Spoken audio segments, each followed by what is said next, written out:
jaksa penuntut umum. Siap. Baik, silakan langsung. Bismillah.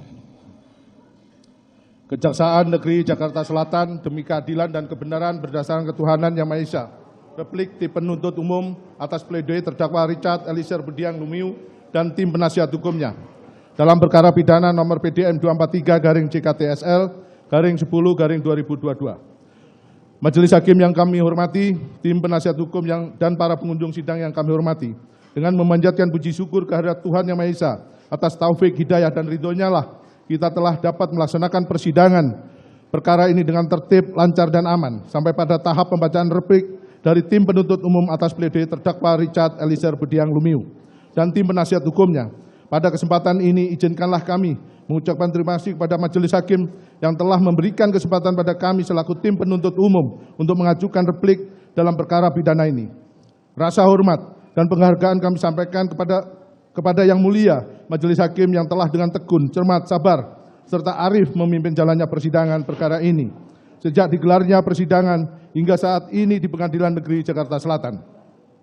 Ungkapan yang sama kami sampaikan kepada tim penasihat hukum yang telah menjalankan tugasnya secara profesional dan proporsional dengan penuh semangat dan kesungguhan dalam mendampingi kliennya yang tetap dilakukan dalam kerangka hukum pidana formil sesuai dengan batasan-batasan yang diatur dalam Kitab Undang-Undang Hukum Acara Pidana yang selanjutnya disebut KUHP. Oleh karenanya, keberadaan tim penasihat hukum menjadi satu bagian yang tidak terpisahkan dari terselenggaranya persidangan dalam perkara tindak pidana yang dilakukan terdakwa Richard Eliezer Budiang Lumiu. Majelis Hakim yang kami muliakan, tim penasihat hukum yang terhormat, dan para pengunjung sidang yang kami hormati. Bahwa pada persidangan hari Rabu tanggal 25 Januari 2023, terdakwa Richard Eliezer Budiang Lumiu maupun tim penasihat hukum telah membacakan pledoi. Pada kesempatan ini kami tim penuntut umum menanggapi pledoi baik dari terdakwa Richard Eliezer Budiang Lumiu maupun pledoi dari tim penasihat hukum. Memperhatikan isi pledoi dari terdakwa Richard Eliezer Budiang Lumiu maupun pledoi tim penasihat hukum yang pada pokoknya memohon kepada Majelis Hakim yang menyidangkan perkara ini agar pledoi pribadi terdakwa Richard Eliezer Budiang Lumiu tidak kami bacakan dan dianggap dibacakan. Pledoi tim penasihat hukum nomor 1 sampai dengan 6 tidak kami bacakan dan dianggap dibacakan. Setelah tim penuntut umum mempelajari dan mencermati dengan seksama pledoi tim penasihat hukum, semakin kokohlah pendirian dan keyakinan tim penuntut umum atas surat tuntutan yang telah dibacakan dalam persidangan pada hari Rabu tanggal 18 Januari 2023. Karena pledoi dari terdakwa Richard Eliezer Budiang Lumiu dan tim penasihat hukumnya didasarkan pada penilaian yang subjektif guna melepaskan terdakwa Richard Eliezer Budiang Lumiu dari tuntutan hukum terhadap perbuatan yang telah terdakwa Richard Eliezer Budiang Lumiu lakukan. Hal tersebut akan dibuktikan kembali oleh tim penuntut umum dalam replik ini yang merupakan satu kesatuan yang tak terpisahkan dengan surat tuntutan yang telah kami bacakan pada hari Rabu tanggal 18 Januari 2023. Bahwa permohonan penuntut umum tersebut berdasarkan atas pertimbangan-pertimbangan penasihat hukum yang dikemukakan dalam pledoinya sebagai berikut. A. Nota pembelaan pribadi terdakwa Richard Eliezer Budiang Lumiu. Terdakwa Richard Eliezer Budiang Lumiu mengajukan nota pembelaan yang disusun dan disampaikan sendiri oleh terdakwa Richard Eliezer Budiang Lumiu, yang mana pada pokoknya terdakwa Richard Eliezer Budiang Lumiu menanyakan apakah sikap yang jujur yang dilakukan terdakwa Richard Eliezer Budiang Lumiu selama dalam persidangan harus dibalas dengan hukuman 12 tahun penjara sebagaimana tuntutan yang dibacakan penuntut umum. Tanggapan bahwa dalam persidangan terdakwa Richard Eliezer Budiang Lumiu mengajukan pledoi yang disusun dan disampaikan sendiri oleh terdakwa Richard Eliezer Budiang Lumiu, yang mana pada pokoknya terdakwa Richard Eliezer Budiang Lumiu menanyakan apakah sikap yang jujur yang dilakukan terdakwa Richard Eliezer Budiang Lumiu selama dalam persidangan harus dibalas dengan hukuman 12 tahun penjara sebagaimana tuntutan yang dibacakan penuntut umum. Bahwa pledoi terdakwa Richard Eliezer Budiang Lumiu yang disampaikan dalam persidangan akan kami jawab sebagai berikut. Bahwa tugas dan kewenangan penuntut umum sebagaimana diamanatkan dalam undang-undang dan peraturan perundang-undangan yang mengatur tentang kewenangan kejaksaan adalah melakukan penuntutan terhadap seseorang atau badan hukum yang dituduhkan melakukan suatu tindak pidana. Bahwa dalam melakukan penuntutan, penuntut umum diwajibkan untuk melakukan pembuktian berdasarkan pasal 183 Kitab Undang-Undang Hukum Acara Pidana, di mana jaksa penuntut umum dalam melakukan pembuktian haruslah berdasarkan minimal dua alat bukti yang cukup. Bahwa dalam persidangan yang dilakukan terhadap terdakwa Richard Eliezer Budiang Lumiu, kami, tim penuntut umum, telah dapat membuktikan perbuatan terdakwa Richard Eliezer Budiang Lumiu berdasarkan dua alat bukti yang cukup yang mendukung pembuktian terhadap perbuatan pidana yang dilakukan oleh terdakwa Richard Eliezer Budiang Lumiu.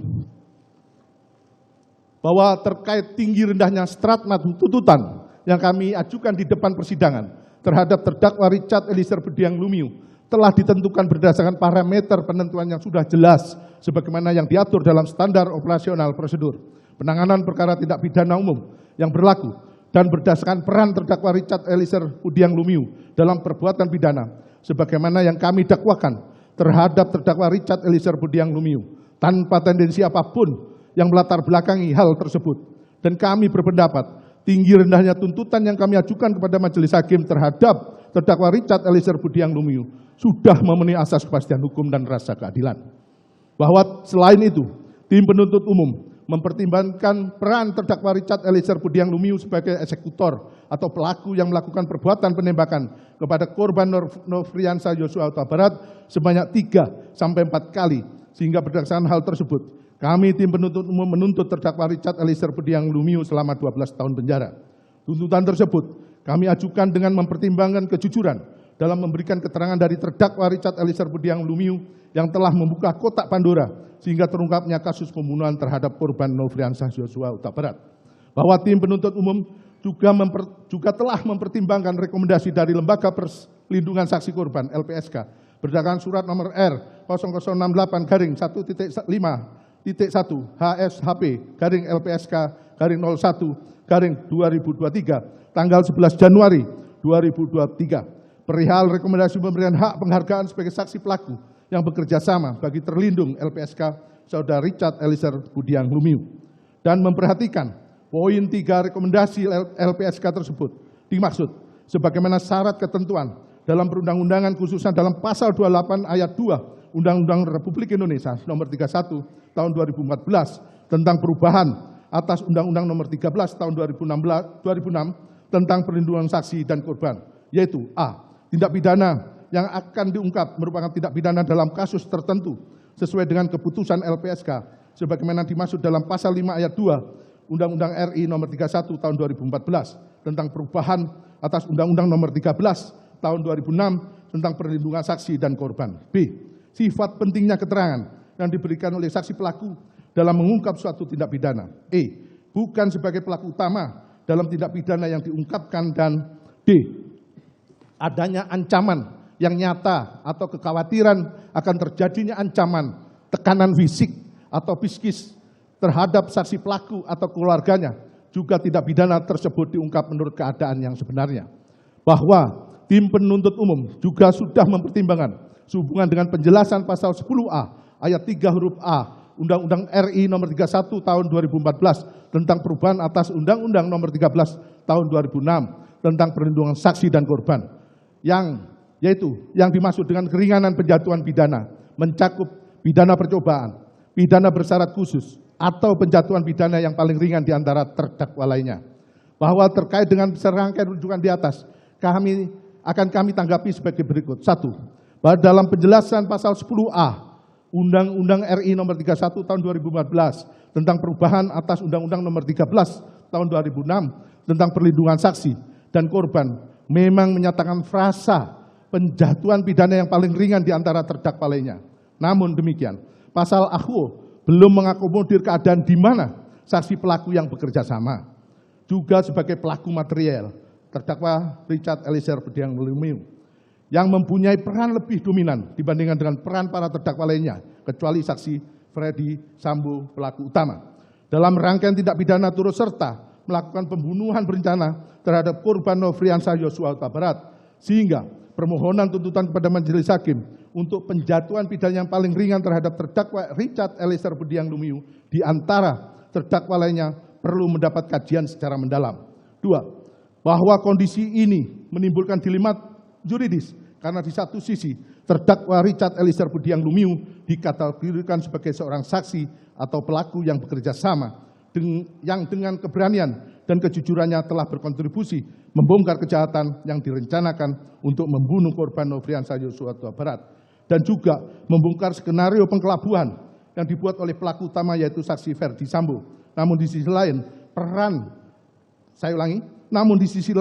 peran dari terdakwa Richard Eliezer Budiang Lumiu sebagai eksekutor dari penembakan terhadap korban Nofriansah Yosua Huta Barat perlu juga dipertimbangkan secara jernih dan objektif.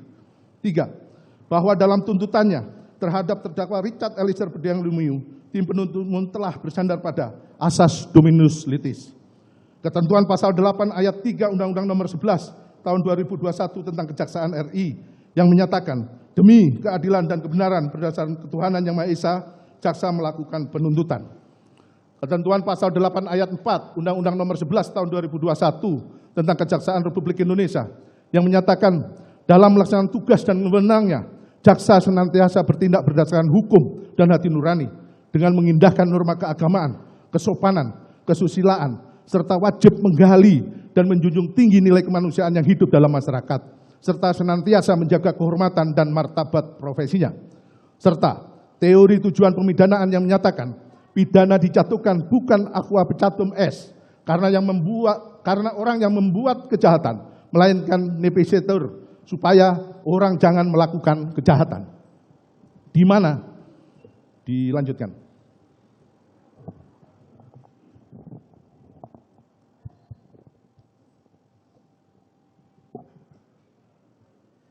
Di mana berdasarkan landasan berpikir di atas, tim penuntut umum telah berusaha menggali penderitaan dan sakitnya korban Nofriansah Yosua Huta Barat sesaat sebelum ditembak sampai dengan bersangkutan merenggang nyawa akibat timah panas yang menembus dan bersarang dalam tubuhnya. Kejujuran, kontribusi, dan konsistensi terdakwa Richard Eliezer Budiang Lumiu dalam membongkar perkara aku, saksi pelaku yang bekerja sama. Peran terdakwa Richard Eliezer Budiang Lumiu sebagai eksekutor penembakan terhadap korban Nofriansah Yosua Huta Barat. Peran saksi Ferdi Sambo sebagai pelaku utama dengan tuntutan pidana penjara seumur hidup. Peran para terdakwa lainnya yang bukan sebagai eksekutor namun memiliki kontribusi yang sangat beragam dalam perkara aku. Penderitaan keluarga korban atas meninggalnya korban Nofriansah Yosua Huta Barat. Pemaafan keluarga korban Nofriansah Yosua Huta Barat kepada terdakwa Richard Eliezer Budiang Lumiu serta kondisi sosial kemasyarakatan sehubungan dengan faktor penjara pidana baik bagi terdakwa Richard Eliezer Budiang Lumiu agar tidak lagi melakukan perbuatan yang sama di kemudian hari sebagaimana teori prevensi khusus, maupun bagi masyarakat luas untuk mempertahankan ketertiban masyarakat dari gangguan penjahat, sehingga dengan memidana pelaku kejahatan secara proporsional, diharapkan anggota masyarakat lainnya tidak akan melakukan tindak pidana sebagaimana tujuan dari teori prevensi umum. 4. Bahwa oleh karena itulah, tim penuntut umum dalam Strakma telah dengan sungguh-sungguh mempertimbangkan untuk memutuskan tuntutan pidana terhadap terdakwa Richard Eliezer Budiang Lumiu selama 12 tahun penjara karena secara sah dan meyakinkan telah melanggar ketentuan pasal 340 junto pasal 55 ayat 1 ke 1 KUHP. B.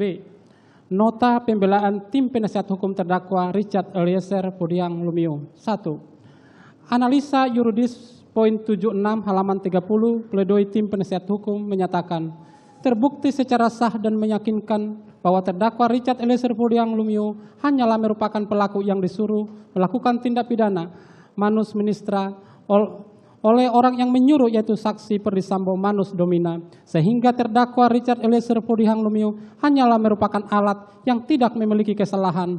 Oleh karenanya tidak dapat dipertanggungjawabkan secara pidana sehingga terdakwa Richard Eliezer Budiang Lumiu sama sekali tidak memiliki niat jahat atau mensrea untuk menghilangkan nyawa teman sekamarnya sendiri in cause korban Nofriansah Yosua Huta Barat sehingga berlaku asas tiada pidana tanpa kesalahan. Dalil pledoi penasihat hukum terdakwa Richard Eliezer Budiang Lumiu adalah tidak tepat. Penasehat hukum terdakwa Richard Eliezer Budiang Lumiu keliru dalam menafsirkan terdakwa Richard Eliezer Pudiang Lumiu tidak dapat dipertanggungjawabkan secara pidana karena merupakan orang yang disuruh dan tidak terdapat mens rea atau dikatakan sebagai manus ministra. Pada prinsipnya, sebagai orang aparat penegak hukum yang mempunyai disiplin keilmuan ilmu hukum tentu sudah mampu membedakan mana yang tidak dapat dijadikan sebagai pertanggungjawaban pidana dan mana yang dapat dijadikan sebagai orang yang dapat dijadikan sebagai pertanggungjawaban pidana. Sama-sama kita ketahui yang dikatakan dengan manus ministra adalah orang yang tidak mampu bertanggung jawab, yaitu A. Tidak dapat dipidana seseorang yang melakukan perbuatan yang tidak dapat dipertanggungjawabkan kepadanya karena kurang sempurna akal jiwanya atau terganggu karena sakit, pasal 44 KUHP. B. Daya paksa atau permah, melakukan perbuatan yang didorong oleh daya paksa sama sekali tidak dapat ditahan sebagaimana pasal 48 KUHP. C. Melaksanakan perintah jabatan dalam hal ini menjalankan perintah yang sah sebagaimana dalam pasal 51 KUHP. Apabila kita cermati sepanjang persidangan yang melelahkan ini, terdakwa Richard Eliezer Pudiang Lumiu tidak terdapat tanda-tanda atau ciri-ciri sebagaimana yang disyaratkan pasal 44 KUHP, kurang sempurna akalnya, pasal 48 KUHP daya paksa, pasal 51 KUHP perintah jabatan. Terdakwa Richard Eliezer Pudiang Lumiu semata-mata menunjukkan loyalitasnya, mens rea, sehingga diwujudkan dalam bentuk kerjasama will and weapons dengan peranan yang berbeda-beda. Dalam hal ini, terdakwa Richard Eliezer Pudiang Lumiu berperan sebagai orang atau pelaku utama yang melakukan penembakan awal dan menembak yang kedua diperankan oleh saksi Perdi Sambo. Dengan demikian, sempurnalah bentuk kerjasama sebagaimana disyaratkan pasal 340 KUHP, junto pasal 55 ayat 1 ke 1 KUHP. Dengan demikian, dalil penasihat hukum terdakwa Richard Eliezer Pudiang Lumiu harus dikesampingkan. 2. Analisa juridis poin 100, pledoi halaman 40 yang mengatakan bahwa meskipun dalam penerapan pasal 51 ayat 1 KUHP, elemen melawan hukumnya menjadi hapus, maka untuk menilai apakah perbuatan pidana yang dilakukan oleh terdakwa Richard Eliezer Pudiang Lumiu dapat dicela atau dihindari sehingga dapat dipersalahkan secara hukum, maka penting untuk melihat dan mengkaji aspek kesalahan psikologis. Dalil pledoi penasihat hukum terdakwa Richard Eliezer Pudiang Lumiu adalah tidak tepat. Penasihat hukum terdakwa Richard Eliezer Pudiang Lumiu keliru dalam menafsirkan perbuatan terdakwa Richard Eliezer Pudiang Lumiu dapat menjadi hapus dengan alasan pertimbangan aspek kesalahan psikologis. Apakah terdakwa Richard Eliezer Pudiang Lumiu dapat dilepaskan dari pertanggungjawaban karena aspek psikologis? Jawabannya tentu tidak. Karena terdakwa Richard Eliezer Pudiang Lumiu dalam hal ini bukan yang terpengaruh karena ketakutan atau karena dibawa kuasa penguasa, dalam hal ini saksi Perdi Sambo, melainkan terdakwa Richard Eliezer Pudiang Lumiu dalam hal ini hanyalah memperlihatkan loyalitasnya sebagai orang yang ikut dalam saksi Perdi Sambo. Dan apakah karena ikut dengan saksi Perdi Sambo dapat dibenarkan untuk melaksanakan permintaan saksi Perdi Sambo yang tidak sah atau melawan hukum? Jawabannya tentu tidak dapat dibenarkan. Sehingga apa yang dikemukakan oleh ahli hukum Jan Remlik berpendapat suatu perintah yang diberikan secara utuh tidak sah, tidak menyediakan sifat dapat dipidananya perbuatan karena sudah semestinya apa yang melawan hukum tidak berubah menjadi sejalan dengan hukum sekedar karena dilakukannya dasar perintah. Memperhatikan fakta hukum yang terungkap di persidangan tidak dapat diterbantahkan, baik pengakuan terdakwa maupun keterangan saksi Perdi Sambo menerangkan bahwa terdakwa Richard Eliezer Lumiu diminta untuk menembak korban Nopriansa Yosua lalu diberikan peluru untuk diisi dalam magazin dan dipasangkan dalam senjata api Glock milik terdakwa yang kemudian pada akhirnya digunakan untuk menembak korban Yosua. Dengan demikian jelaslah bahwa terdakwa Richard Eliezer Pudiang tidak dapat lepas dari tuntutan sehingga dalil penasihat hukumnya harus dikesampingkan. Dilanjutkan.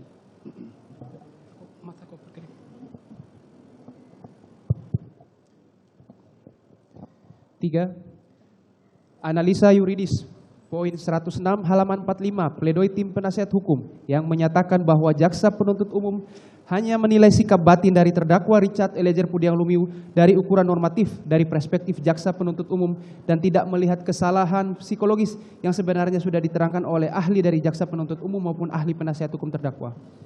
Dalil pledoi penasihat hukum, terdakwa Richard Eliezer Pudiang Lumiu adalah tidak tepat. Penasihat hukum terdakwa Richard Eliezer Pudiang Lumiu keliru dalam menafsirkan kesalahan terdakwa Richard Eliezer Pudiang Lumiu. Jika terdakwa Richard Eliezer Pudiang Lumiu di bawah pengaruh secara psikologis, maka tentu terdakwa Richard Eliezer Pudiang Lumiu melakukan penembakan terhadap korban Nofriansah Yosua Huta Barat tidak terlaksana dengan baik. Akan tetapi dalam hal ini tidak demikian. Penembakan yang dilakukan terdakwa Richard Eliezer Pudiang Lumiu kepada korban Nofriansah Yosua Huta Barat merupakan perbuatan pembunuhan berencana yang sempurna dan terlaksana dengan baik. Dapat terlihat dimulai dari mempersiapkan alat yang digunakan, dalam hal ini peluru dan senjata api, lalu melaksanakan di lokasi yang sudah ditentukan, dalam hal ini di Rumah Dinas Duren 3 nomor 46, dan melaksanakan pembunuhan berencana berdasarkan peran masing-masing, yakni terdakwa Richard Eliezer Pudiang Lumiu yang berperan untuk menembak korban Nofriansah Yosua Huta Barat, sedangkan saksi Ferdi Sambo berperan menembak korban Nofriansah Yosua Huta Barat lalu menembak dinding untuk menciptakan situasi tembak-menembak. Saksi Putri Chandrawati bersama-sama saksi Kuat Maruf, saksi Riki Rizal Wibowo, terdakwa Richard Eliezer Pudiang Lumiu berperan untuk membawa korban Nofriansah Yosua Huta Barat dari Rumah Saguling ke Rumah Dinas Duren 3 nomor 46 dengan alasan untuk melakukan isolasi mandiri. Setelah itu, saat di Rumah Duren 3 nomor 46, saksi Kuat Maruf bersama-sama saksi Riki Rizal Wibowo bertugas membawa korban Nofriansah Yosua Huta Barat ke hadapan saksi Ferdi Sambo yang sebelumnya melakukan pengamanan menutup pintu dan jendela lantai 2 Rumah Dinas Duren 3 nomor 46 yang kemudian merupakan fakta hukum korban Nofriansah Yosua Huta Barat tertembak hingga mati bergelimang darah di Rumah Dinas Duren 3 nomor 46. Hal tersebut sejalan dengan ajaran kesalahan deskriptif normatif sebagaimana yang dikemukakan oleh Mulyatno dalam pidato pengukuhan guru besar dalam Disnatalis ke-6 Universitas Gajah Mada pada tanggal 19 Desember 1955 yang melepaskan ajaran kesalahan psikologis tersebut guna mempermudah lapangan penuntutan. Karena apabila ajaran kesalahan psikologis digunakan, maka setiap persidangan dalam membuktikan bersalah atau tidaknya terdakwa oleh hakim haruslah menghadirkan psikiater, yang tentunya dengan menghadirkan psikiater tersebut akan mengakibatkan pencarian kebenaran material dalam persidangan pidana akan semakin panjang dan tentunya membutuhkan tambahan waktu untuk memperoleh keterangan ahli pada tiap persidangannya. Pendapat tersebut sejalan dengan pendapat Prof. Edward Omar Sarif Hiariah dalam bukunya Prinsip-Prinsip Hukum Pidana edisi revisi adalah hubungan batin antara pelaku dengan perbuatan yang dilakukannya. Jika perbuatannya dikehendaki, maka pelaku telah melakukan perbuatan dengan sengaja. Namun jika perbuatan tersebut tidak dikehendaki, maka perbuatan tersebut merupakan suatu kealpaan. Sedangkan kesalahan deskriptif normatif merupakan penilaian dari luar dengan menggunakan ukuran-ukuran yang bersifat normatif untuk kemudian menentukan apakah perbuatan tersebut dapat dicelakan pada pelaku dan apakah perbuatan tersebut dapat dihindari ataukah tidak oleh pelaku. Halaman 159. Dengan demikian, penuntut umum menilai dengan ajaran kesalahan psikologis tersebut, maka sikap batin subjektif pelaku yang menentukan dapat tidaknya seseorang dikatakan bersalah melakukan suatu tindak pidana yang juga dikemukakan oleh Simon akan membuat keterangan psikiater inilah yang menjadi tombak mengenai pertanggungjawaban dari seseorang yang melakukan tindak pidana, sehingga demikian bertentangan dengan sistem pembuktian negatif bedelik bewis teori yang dianut dalam hukum acara pidana di Indonesia, yang secara kontrario diatur bahwa hakim tidak boleh menjatuhkan pidana kepada seorang kecuali apabila dengan sekurang-kurangnya 2 alat bukti yang sah ia memperoleh keyakinan bahwa suatu tindak pidana benar-benar terjadi dan bahwa terdakwalah yang bersalah melakukannya, sebagaimana diatur dalam pasal 183 KUHP, sehingga berdasarkan pengaturan tersebut terlihat bahwa keterangan ahli sebagai alat bukti sebagaimana disebut dan diatur dalam pasal 1 angka 28, pasal 184 ayat 1 B dan pasal 186 KUHP merupakan alat bukti yang kekuatan pembuktian bebas yang juga dituturkan oleh M. Yahya Harahap dalam bukunya yang berjudul Pembahasan Permasalahan dan Penerapan KUHP, bahwa keterangan ahli tidak mempunyai kekuatan yang pembuktian yang menentukan dan mengikat. Keterangan ahli bersifat fris bewis krah atau tidak mengikat karena ahli dalam memberikan keterangannya terbatas pada kemampuan dan keilmuannya yang kemudian diserahkan kepada hakim, sehingga tidak dapat dikatakan mempunyai kekuatan pembuktian yang sempurna. Pasal 183 ayat 2 KUHP. Kemudian lebih lanjut mengatur bahwa keterangan ahli tidak cukup membuktikan kesalahan terdakwa apabila tidak didukung oleh alat bukti yang lainnya. Alat bukti keterangan ahli tidak mempunyai nilai kekuatan pembuktian yang mengikat dan menentukan. Dengan demikian nilai kekuatan pembuktian keterangan ahli sama dengan nilai kekuatan yang melekat pada alat bukti keterangan saksi, yaitu mempunyai nilai kekuatan pembuktian bebas atau free bewiskrah. Hakim bebas menilainya dan tidak terikat kepadanya. Namun, penilaian hakim ini harus benar-benar bertanggung jawab atas landasan moral demi terwujudnya kebenaran sejati dan demi tegaknya hukum serta kepastian hukum. Dari uraian argumentasi di atas dapat dilihat bahwa ajaran kesalahan psikologis sebagaimana didengung-dengungkan oleh tim penasihat hukum tidaklah sesuai dengan konsep hukum pembuktian yang ada di Indonesia. Karena dengan digunakannya ajaran kesalahan, maka dalil penasihat hukum terdakwa Richard Eliezer Pudiang Lumiu harus dikesampingkan. Dilanjutkan. 4. Dalil tim penasihat hukum terdakwa sebagaimana tertuang dalam poin 107 pledoi halaman 46 yang menyatakan, sehingga tidak mengherankan penerapan dari ajaran kesalahan normatif deskriptif seringkali membawa kepastian hukum yang tidak berkeadilan, yang berpotensi membuat kondisi lembaga pemasyarakatan yang kapasitasnya hanya 132.000 orang menjadi sesak dan penuh karena dihuni oleh 280.000 warga binaan, belum termasuk terusan Polri. Dalil pledoi penasihat hukum terdakwa Richard Eliezer Pudiang Lumiu adalah tidak tepat, serta sangat klise dan lemah dalam berlogika, serta merupakan dalil yang sangat subjektif, tidak dapat divalidasi kebenarannya, dan mudah dipatahkan karena tidak disertai dengan adanya bukti ilmiah yang menjelaskan adanya kausalitas antara penggunaan ajaran kesalahan normatif deskriptif dengan kondisi lembaga pemasyarakatan yang menjadi penuh sesak karena over capacity, serta tidak adanya bukti ilmiah yang dapat membangun argumentasi yuridis dalam penggunaan ajaran kesalahan psikologis akan dapat menurunkan kondisi over capacity dalam lembaga pemasyarakatan di Indonesia, sehingga dalil tim penasihat hukum yang meminta dipertimbangkannya ajaran kesalahan psikologis pada diri terdakwa Richard Eliezer Pudiang Lumiu haruslah dikesampingkan. 5. Terdakwa berada dalam pengaruh daya paksa sebagaimana dimaksud pasal 48 KUHP, sehingga perbuatan terdakwa Richard Eliezer Pudiang Lumiu tidak dapat dipertanggungjawabkan secara pidana yang dinyatakan pada pledoi tim penasihat hukum halaman 33. Dalil pledoi penasihat hukum terdakwa Richard Eliezer Pudiang Lumiu adalah tidak tepat dan prematur. Penasehat hukum berkesimpulan sendiri dengan mengatakan terdakwa Richard Eliezer Pudiang Lumiu berada dalam pengaruh daya paksa sebagai masuk dalam pasal 46 KUHP.